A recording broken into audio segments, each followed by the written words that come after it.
Mbethe uthi amalungu epalamente ayengazukwazi ukuyeka imisebenzi bebekelwe yona ahoyana nezithyolo ebezingenasihlahla. Uxelele le komishoni ukuba amalungu epalamente asebenza nzima ngeyona ndlela. In March 2016, MPs were very busy. What exactly they were doing, each of them, I won't be able to say here. Mbethe uvakalise ukuba walufumana uxwebhu olwalubeka elubala zonke izithyolo ze-Armsdale, kodwa zange athathe manyathelo kuba kwakungekho gama lombhali kolu xwebhu.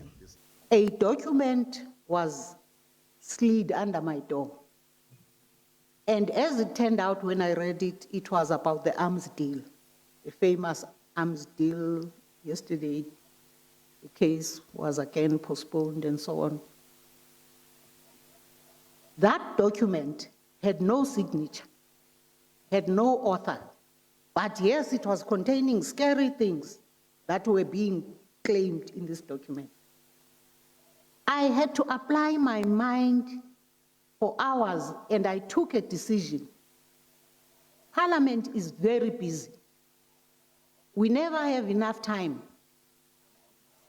And I must now take this dramatic document, yes, and say Parliament must take this into its program. On what basis? Who's the author?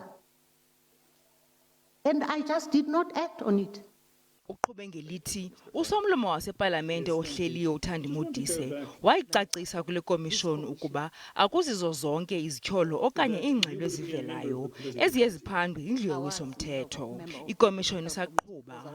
Kwiindaba ze-SABC ndingumhlela mqhoqho eRhawutini.